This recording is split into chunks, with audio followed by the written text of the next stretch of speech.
Kwa kiwango kikubwa naweza kusema wadau wamefikiwa, kwa sababu elimu inatolewa na Tume ya Uchaguzi wa Zanzibar, lakini vile vile elimu inatolewa na wadau wengine, sababu sheria inaruhusu kwa mdau yoyote au vikundi kuja kuomba kibali kwa kuweza kutoa elimu, iwe kama ni kipindi cha uchaguzi au kipindi cha uandikishaji, na tunatoa vibali.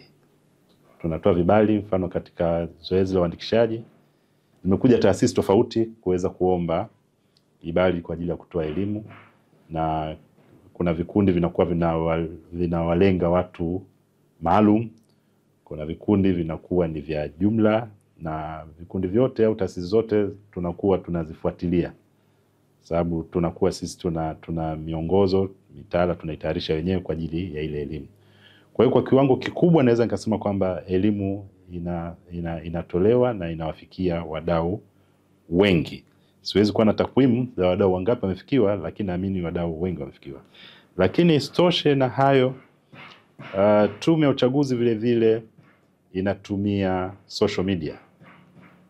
Inatumia platforms kama YouTube, kuna Zeko Online TV, tunatumia platforms za X au Twitter na Facebook kwa ajili ya kuwafikia wananchi kuhusiana na kazi zinazofanyika kwa tume na kutoa taarifa mbalimbali.